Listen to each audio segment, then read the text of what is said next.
नमस्ते दोस्तों और स्वागत है आपका कॉम्पिटिटिव प्रोग्रामिंग के इस एडवांस लेवल में। मैं हूं अनमोल से सिंटेक्स एकेडमी से और आपके साथ जुड़ेंगे इस पाइथन जर्नी के नेक्स्ट स्टेप में। पिछले वीडियो में हमने कॉम्पिटिटिव प्रोग्रामिंग का फाउंडेशन देखा था, टाइम कॉम्प्लेक्सिटी और फास्ट इनपुट आउटपुट टेक्निक्स। हमने सीखा था कि हमें हमेशा big O of n square solution से बचना चाहिए और कोशिश करनी चाहिए कि हमारा code big O of n या उससे बेहतर हो। लेकिन बहुत सारे प्रॉब्लम्स ऐसे होते हैं जिनको जिनको बिग O ऑफ एन में सॉल्व करना इम्पॉसिबल होता है और big O of n square बहुत स्लो होता है। यहाँ काम आते हैं पावरफुल टूल्स जो हमारे कोड की स्पीड को बिग O ऑफ एन और big O of n square के बीच में लाते हैं, जो कि big O of n log n होता है। ये टूल्स है सॉर्टिंग और बाइनरी सर्चिंग। इमेजिन करो आपके पास 1 लाख बुक्स की एक लाइब्रेरी है। अगर वो बुक्स ऑर्गेनाइज नहीं है तो एक बुक ढूंढने में पूरी लाइब्रेरी छान मारनी पड़ेगी। लेकिन अगर वो ऑर्गेनाइज्ड है तो आप वो बुक सेकंड्स में ढूंढ सकते हो। आज हम क्या कवर करेंगे? सॉर्टिंग के बिल्ट इन मेथड्स और कस्टम सॉर्टिंग का यूज़, बाइनरी सर्च का कोर कॉन्सेप्ट और उसका big O of log n का मैजिक, पाइथन में बाइसेक्ट मॉड्यूल का प्रैक्टिकल यूज़। तो चलिए अपनी कोड की स्पीड को टर्बो चार्ज करने के लिए तैयार हो जाइए। फर्स्ट सेक्शन है हमारा sorting, the ultimate organiser. Sorting का मतलब है डेटा को एक खास ऑर्डर में अरेंज करना, छोटे से बड़ा या बड़े से छोटा। सीपी में सॉर्टिंग सबसे आसान और सबसे जरूरी ऑप्टिमाइजेशन टूल है। तो सबसे पहले देखते हैं पाइथन में जो बिल्ट इन टूल्स होते हैं उनको कैसे हम यूज कर सकते हैं।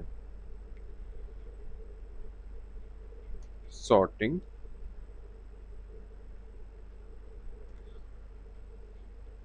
पाइथन में बिल्ट इन टूल्स होते हैं लिस्ट डॉट सॉर्ट, जिससे एक लिस्ट सॉर्ट हो जाती है। ये मेथड डायरेक्टली इसी लिस्ट को सॉर्ट कर देता है जिस लिस्ट के साथ वो इन्वोक होता है। चलिए एक एग्जांपल करके देखते हैं। हम एक लिस्ट बनाते हैं।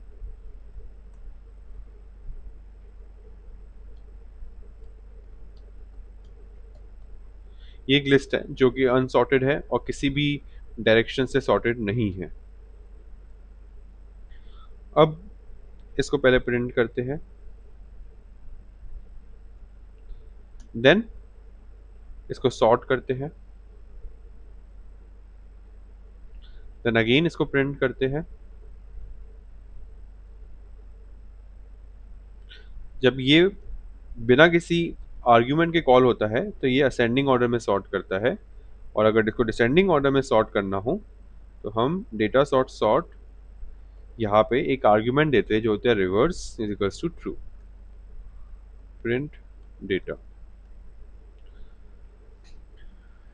तो इसमें हम क्या कर रहे हैं, हमने एक लिस्ट को इनिशियलाइज किया, उसको प्रिंट किया, फिर उसको असेंडिंग ऑर्डर में सॉर्ट किया, फिर उसको वापस प्रिंट किया, और फिर उसको हम डिसेंडिंग ऑर्डर में सॉर्ट करके वापस प्रिंट किया। चलिए इस कोड को रन करके देखते हैं। ये देखिए पहले हमारी लिस्ट प्रिंट हो गई एज इट इज जो हमने ली थी, फिर वो असेंडिंग ऑर्डर में सॉर्ट हुई, मतलब छोटे से बड़ा 1 2 3 4 5 6 7 9, फिर डिसेंडिंग ऑर्डर में सॉर्ट हुई 9 7 6 5 4 3 2 1।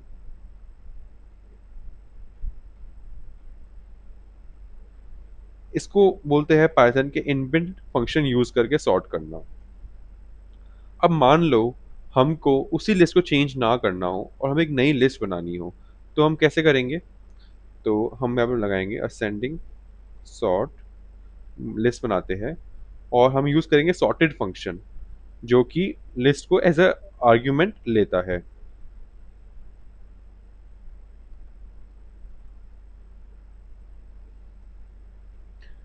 ये असेंडिंग ऑर्डर में सॉर्ट कर देगा इसको।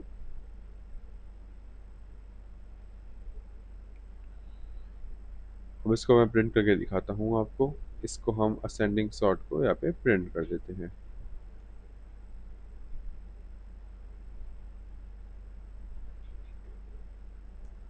ये देखिए हमारी सेम लिस्ट असेंडिंग ऑर्डर में प्रिंट हो गई।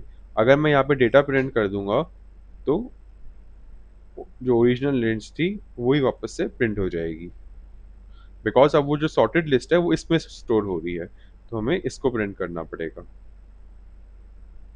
तो ये हो गए दो function, sort and sorted. Sort function उसी लिस्ट को चेंज करता है और सॉर्टेड एक नई लिस्ट बना देता है उस सॉर्टेड एरे के साथ में। चलिए अब नेक्स्ट आता है कस्टम सॉर्टिंग। क्या हो अगर हम लिस्ट ऑफ लिस्ट या लिस्ट ऑफ टपल को सॉर्ट कर रहे हैं, जैसे एक स्टूडेंट लिस्ट जहां हर स्टूडेंट का डेटा है नेम्स मार्क एज। अगर हमें मार्क्स के बेसिस पे सॉर्ट करना हो तो हम की आर्ग्यूमेंट यूज करते हैं। की को हम एक फंक्शन देते हैं जो हर एलिमेंट से वो वैल्यू निकालता है जिसके बेसिस पे सॉर्टिंग करनी है। चलिए एक एग्जाम्पल के तौर पे देखते हैं कैसे करते हैं। इसको मैं कमेंट कर देता हूँ। अगर हमेशा की तरह ये कोड आपको चाहिए हो तो आप हमारी वीडियो पे कमेंट करके ले सकते हैं। चलिए एक लिस्ट बनाते हैं स्टूडेंट्स, उसमें एक नाम डालते हैं, फिर उसके मार्क्स डालते हैं और फिर उसकी एज डालते हैं। ये हो गए हमारे लिस्ट ऑफ टपल्स। एक और नाम बनाते हैं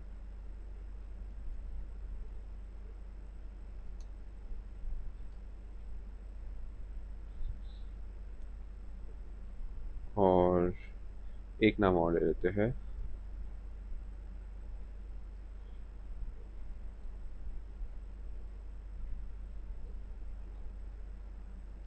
हमारे पास यहाँ पे तीन नाम है, बेसिकली तीन टपल्स है और ये तीनों टपल एक लिस्ट में है।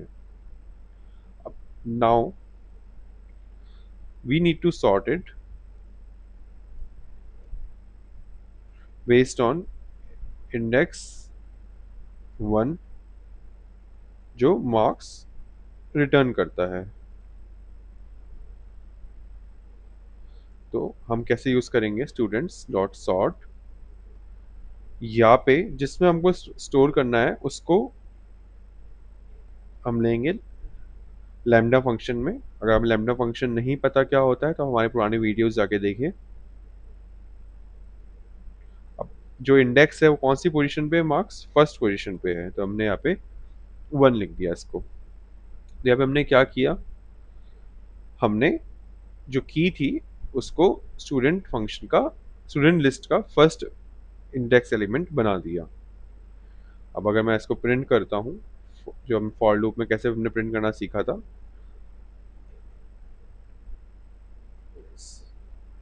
तो आउटपुट यहाँ पे क्या होगा, मार्क्स के ऑर्डर में सॉर्ट होना है तो आउटपुट यहाँ पे होगा विराट स्नेहा अनमोल। चलिए प्रिंट करके देखते हैं। ये देखिए विराट स्नेहा अनमोल, क्योंकि डिफॉल्ट में हमेशा असेंडिंग ऑर्डर से वो सॉर्ट होता है। अगर मैं इसको reverse is equals to true कर दूं तो ये आउटपुट उल्टा हो जाएगा, अनमोल स्नेहा विराट। तो ये होता है सॉर्ट फंक्शन, और ऐसे हम लिस्ट ऑफ टपल्स और टपल्स ऑफ लिस्ट को भी सॉर्ट कर सकते हैं। कॉम्पिटिटिव प्रोग्रामिंग में कस्टम सॉर्टिंग बहुत कॉमन है।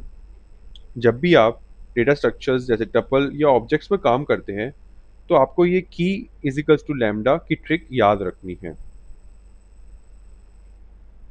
चलिए अब आगे चलते हैं, binary search the log and magic.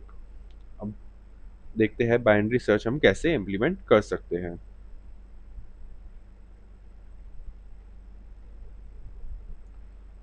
अब आते हैं सर्चिंग पर। अगर आपको एक सर्च में एक लिस्ट में कोई नंबर ढूंढना हो, सबसे आसान तरीका है लीनियर सर्च। लीनियर सर्च मतलब एक फॉर लूप चला दो और हर एक एलिमेंट को एक एक करके चेक करो। पर लीनियर सर्च की जो टाइम कॉम्प्लेक्सिटी होती है वो होती है big O of n,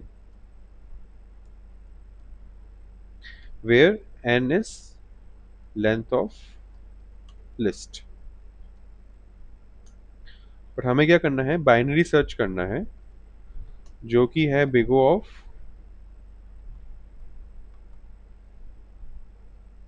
log N.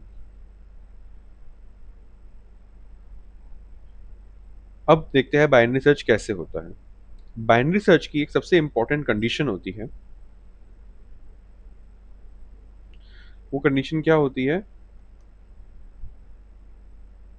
Binary search एक रिवॉल्यूशनरी टेक्निक है, लेकिन इसकी एक ही शर्त है, डेटा हमेशा सॉर्टेड होना चाहिए। मतलब जो भी वो लिस्ट सॉर्ट करेगा, लिस्ट में सर्च करेगा, वो लिस्ट हमेशा सॉर्टेड होनी चाहिए। List should be sorted. अब इसको आप समझिए एक एग्जाम्पल के तौर पे। जब आप डिक्शनरी में पी वर्ड ढूंढते हैं, तो आप पहले पेज ए का नहीं खोलते, आप सीधा बीच का हिस्सा खोलते हो, चेक करते हो और डिसाइड करते हो कि आगे जाना है या पीछे। बिकॉज डिक्शनरी एक सॉर्टेड एरे होती है, जिसके अंदर जो अल्फाबेट्स होते हैं वो ए से लेकर जेड तक सॉर्टेड होते हैं। तो उसमें आप सीधा बीच में चेक कर सकते हो कि मुझे आगे जाना है कि पीछे जाना है। यही होता है बाइनरी सर्च का logic, the halving trick. Binary search में हमेशा स्पेस को आधा करते हैं। तो इसके स्टेप्स क्या होते हैं, पहले स्टेप्स समझते हैं थियोरेटिकली, फिर हम इसको कोड करके देखेंगे। ध्यान देना, हमें दो पॉइंटर्स सेट करने होते हैं, लो एंड हाई। लो और हाई को स्टार्ट और एंड इंडेक्स भी बोल सकते हैं। इन दोनों को यूज करके हमको मिडिल इंडेक्स निकालना होता है। जब हमारे पास एक लोएस्ट और हाईएस्ट इंडेक्स होता है, उन दोनों को यूज करके हमको मिडिल इंडेक्स निकालना होता है। तो मिडिल इंडेक्स हम कैसे निकालते हैं? लो प्लस हाई डिवाइड बाय 2। अगर टारगेट वैल्यू मिड एलिमेंट के बराबर है तो हमारा काम हो गया। अगर टारगेट वैल्यू मिड एलिमेंट से छोटी है तो हाई को मिड माइनस वन पर ले जाओ, सर्च स्पेस लेफ्ट हाफ हो गया। और अगर टारगेट वैल्यू मिड एलिमेंट से बड़ी है तो लो को मिड प्लस वन पे ले आओ, बिकॉज वो एलिमेंट राइट साइड में होगा, तो सर्च स्पेस राइट हाफ हो गया। एक एग्जाम्पल देखते हैं, फिर हम इसका कोड समझेंगे। लेट सपोज हमारी एक डिक्शनरी है, हमारी एक लिस्ट है, जिसके अंदर ये नंबर्स हैं। आप देख सकते हैं कि ये नंबर्स सॉर्टेड है, मतलब छोटे से बड़े हैं। अगर मैं आपको बोलूं, आपको इसके अंदर लो क्या होगा 1 और हाई क्या होगा 68, इनकी पोजीशन। और मिडिल एलिमेंट कहाँ पे आएगा हमारा, कितने एलिमेंट्स है 1 2 3 4 5 6 7 8 9 10। तो हम कैसे कैलकुलेट करेंगे, 0 + 9 डिवाइड बाय 2। तो हमारा मिड यहाँ पे होगा, यहाँ पे हमारा मिड होगा। अब हमको अगर देखना है, मैं आपको बोलता हूँ आप इसके अंदर 20th एलिमेंट ढूंढो, तो आप कहाँ देखोगे? आप मिड में आओगे, आप देखोगे 27 से बड़ा है, तो आप फिर राइट साइड में देखोगे। तो ऑटोमेटिकली आपकी जो लिस्ट होती है वो हाफ में डिवाइड हो गई। सेम एज डिक्शनरी, आपको पता है आपको पी एलिमेंट ढूंढना है, आप सीधा बीच में जाओगे। अगर बीच में आपको डी मिलता है तो आपको पता है उसके आगे जाना है आपको। तो ये सेम एज डिक्शनरी होता है और इसको बाइनरी सर्च बोलते हैं। अब इसकी टाइम कॉम्प्लेक्सिटी क्या है?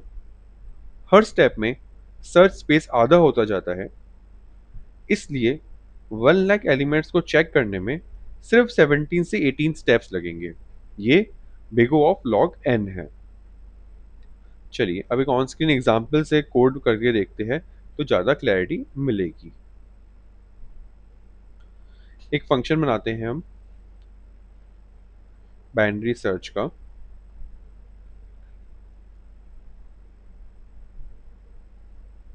इसमें बनाते हैं लो इजिकल्स टू जीरो, बिकॉज लो हमेशा फर्स्ट एलिमेंट होगा, और जो हाई होगा वो लेंथ होगी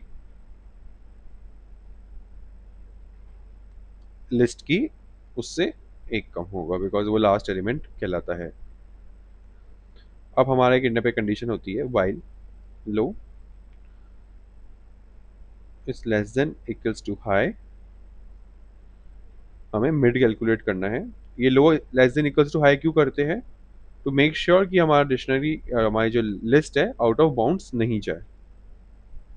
हमने इसका क्या फॉर्मूला देखा था, लो प्लस हाई बाय 2। अब देखो, अब हमारी क्या कंडीशन बनेगी, if array is equal mid is equals to target, then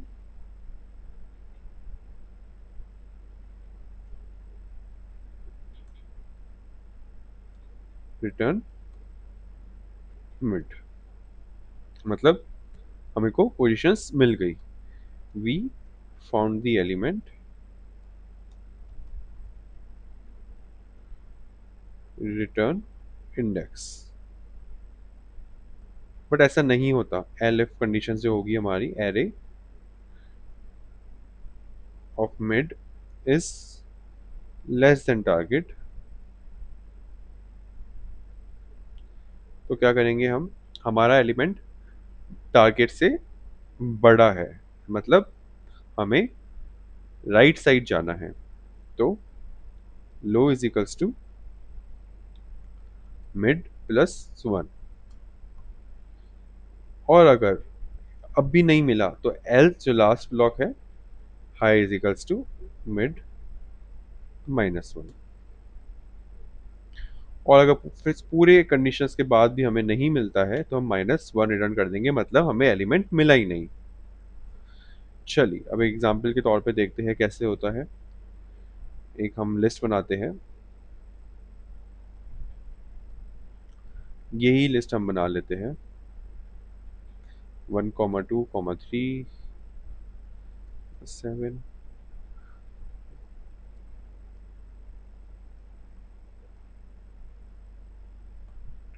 अब टारगेट एलिमेंट है हमारा 23। अब index is equals to binary, जो हमने फंक्शन ऊपर डिफाइन किया था उसको हम कॉल कर रहे हैं। हमने डिटेल में पढ़ा था फंक्शन कैसे कॉल होता है और उसको कैसे हम करते हैं यूज़, तो आप अगर वीडियो स्किप कर दी तो वो जरूर देख के आना। चलिए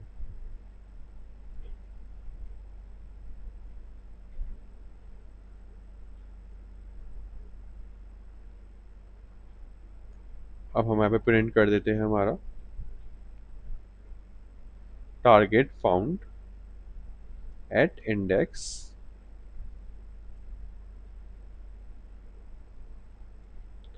अब देखो क्या प्रिंट हुआ, टारगेट फाउंड एट इंडेक्स 7। ये कहाँ पे है, 0, 1, 2, 3, 4, 5, 6, 7, 23 राइट, 7th इंडेक्स पे है, तो इसने बोल दिया टारगेट फाउंड एट इंडेक्स 7। अब लेट सपोज मैं इसको 68 देता हूँ जो कि लास्ट नंबर है, जो कि 9th इंडेक्स पे आता है, तो ये बोलेगा फाउंडेड इंडेक्स 9। अगर मैं इसको सिर्फ 6 देता हूँ तो ये होगा founded index 3, because 6 is index 3।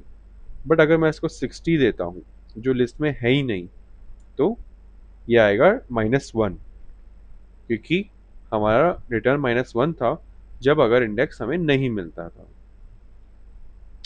तो इस कोड का लॉजिक ही कॉम्पिटिटिव प्रोग्रामिंग का 50% बैकबोन है। याद रखो, बाइनरी सर्च सिर्फ सॉर्टेड लिस्ट पे चलता है। सबसे इंपॉर्टेंट कंडीशन यही है। अगर आपने ये समझ ली तो आपको बाइनरी सर्च बहुत इजीली समझ में आ जाएगा।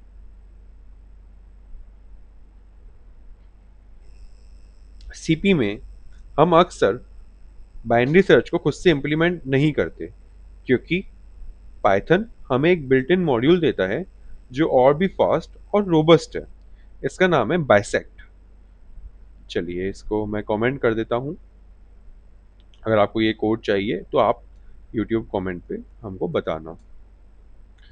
अब हम देखते हैं बाइसेक्ट, ये क्या होता है और कैसे पाइथन इसको इनबिल्ट बाइनरी सर्च यूज कर सकता है। बाइसेक्ट मॉड्यूल से बाइनरी सर्च यूज किया जाता है और इससे हम पता लगा सकते हैं कि कोई एलिमेंट कहाँ इंसर्ट होगा ताकि लिस्ट सॉर्टेड रहे। कोई एलिमेंट कितनी बार आया है, टू काउंट दी फ्रीक्वेंसी। चलिए अब इसके जो दो पार्ट्स होते हैं, bisect left and bisect right, ये फंक्शंस हमेशा वो इंडेक्स देते हैं जहां वैल्यू मिलनी चाहिए। चलिए एक ऑन स्क्रीन एग्जांपल हम करके देखते हैं तो हमें ज़्यादा क्लैरिटी मिलेगी। इसको हम इंपोर्ट कर लेते हैं।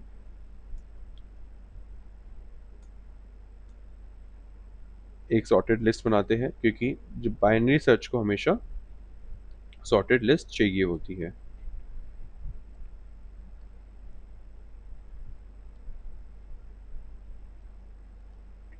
ठीक है, ये हमारी एक सॉर्टेड लिस्ट है। अब हमें देखना है, we need to see the first occurrence of an element. So left index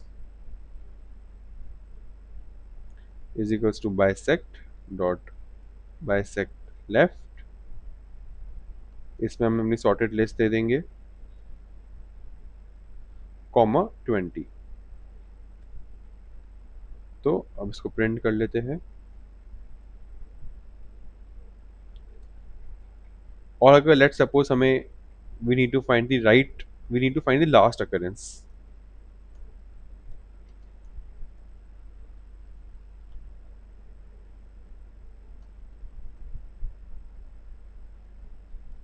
तो हम क्या यूज करेंगे, बाइसेक्ट राइट।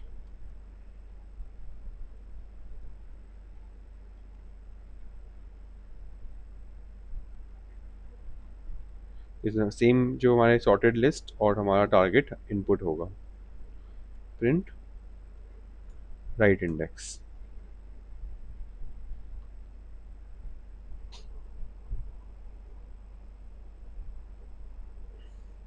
और लेट सपोज हमको एक और कंडीशन देखते हैं, हमें वी नीड टू इंसर्ट 25। तो कैसे ढूंढेंगे इंडेक्स 25 के लिए, bisect dot bisect left sorted list comma 25। इसको भी प्रिंट कर लेते हैं।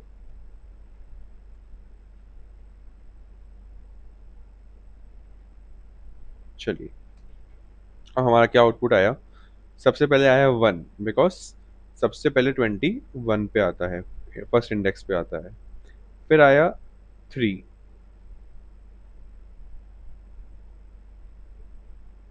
तो ये इसका आउटपुट 3 क्यों आया,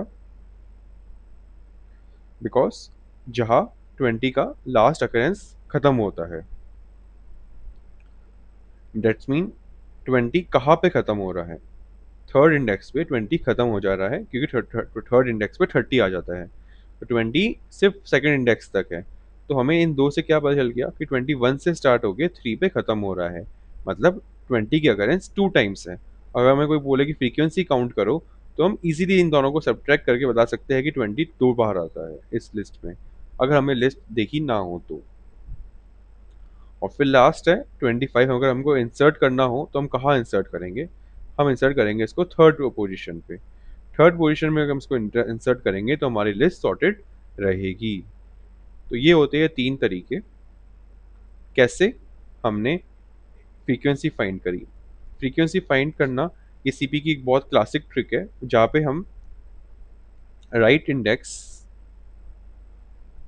माइनस लेफ्ट इंडेक्स करते हैं, it gives frequency of occurrence of a digit in a list. ये बहुत ही अच्छी टेक्निक होती है, इसको हमेशा याद रखना। अब हम एक और एग्जांपल देखते हैं फ्रीक्वेंसी कैलकुलेशन का, जहाँ पे आपको इसकी एक और झलक दिखाते हैं।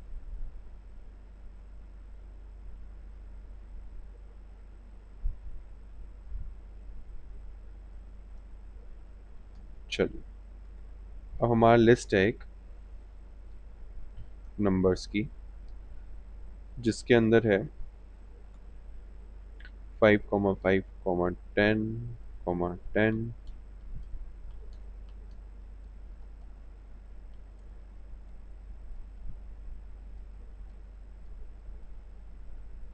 अब आप देख सकते हैं इसमें बहुत सारे डुप्लीकेट्स हैं। अब अगर हमें उसकी फ्रीक्वेंसी निकालनी है तो हम क्या करेंगे, फर्स्ट अकरेंस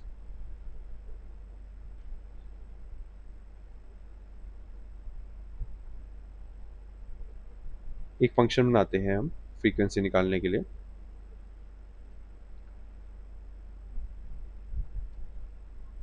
जिसमें एक वो लिस्ट को और टारगेट को इनपुट लेगा। फिर देखते हैं first occurrence is equals two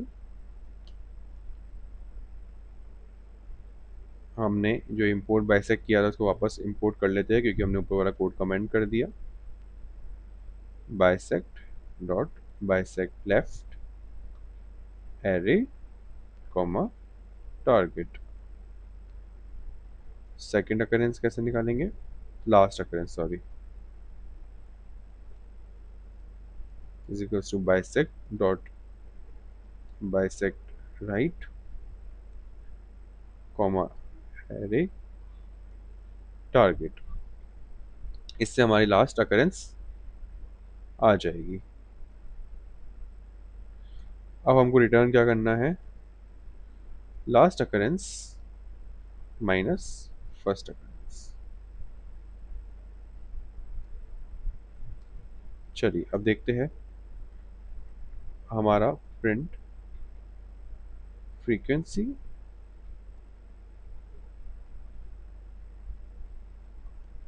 of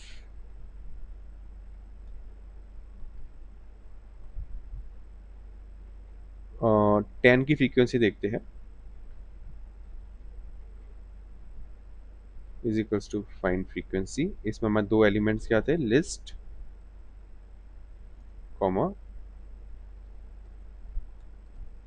target. तो frequency of in the list is frequency. चलिए रन करते हैं। अब हमारा क्या आउटपुट आया, frequency of 10 in the list is 5। 10 कितनी बार आ रहा है, 1 2 3 4 5। लेट्स सपोज हमको 30 का देखना है, 30 कितनी बार है, 2 बार है। चलिए इसको यहाँ से हटाते हैं, 30 का देखते हैं। Frequency of 30 in the list is 2। तो आपने देखा इस ट्रिक से, लॉग एन से आप एक बड़े एरे में किसी भी नंबर की फ्रीक्वेंसी बहुत तेजी से निकाल सकते हैं, और इसका जो टाइम कॉम्प्लेक्सिटी है वो हमेशा लॉग एन रहता है। ये बहुत ही इंपॉर्टेंट ट्रिक है, इसको हमेशा याद रखना जब भी इंटरव्यू और कॉम्पिटिटिव प्रोग्रामिंग करो। अगर आप इसको लीनियर सर्च करने बैठते तो आपको big O of n time लग जाता। चलिए तो आज के रिकैप करते हैं। तो दोस्तों, आज हमने कॉम्पिटिटिव प्रोग्रामिंग के दो सबसे बड़े स्पीड बूस्टर्स, सॉर्टिंग और बाइनरी सर्च को देखा। सॉर्टिंग, डेटा को ऑर्गेनाइज करना, की लैम्डा से कस्टम डेटा को सॉर्ट करना, जो हमने यहाँ पे देखा वो सीखा हमने। फिर हमने सीखा बाइनरी सर्च, जो कि सॉर्टिंग का सबसे बेस्ट और सबसे फास्ट तरीका होता है, जो सिर्फ सॉर्टेड एरे पे चलता है। बाइसेक्ट मॉड्यूल हमने देखा, जो पाइथन का built in search optimise tool होता है। अब आपका कोड सिर्फ चलेगा ही नहीं, वो बड़े इनपुट्स पर टाइम लिमिट के अंदर रन होगा। लेकिन क्या हो अगर हमें सॉर्टिंग के बिना या सिर्फ एक बार लूप लगाकर दो नंबर्स का सम निकालना हो? तो अगले वीडियो में हम और दो पावरफुल सीपी टेक्निक्स देखेंगे, टू पॉइंटर्स और प्रीफिक्स सम। ये टेक्निक्स हमारे big O of n log n solutions को बिग O ऑफ एन में कन्वर्ट कर सकते हैं। तो अगर आपको ये वीडियो पसंद आया तो लाइक जरूर करना, चैनल को सब्सक्राइब करना, और कोई भी सवाल हो तो कमेंट सेक्शन में आप हमसे पूछ सकते हैं। आप हमारे सेज सिंटैक्स एकेडमी के पाइथन कोर्स में जुड़ के और रियल लाइफ एग्जाम्पल्स और इंटरव्यू की तैयारी हमारे साथ कर सकते हैं। मिलते हैं अगले वीडियो में, तब तक के लिए optimise your code and happy coding. Bye bye.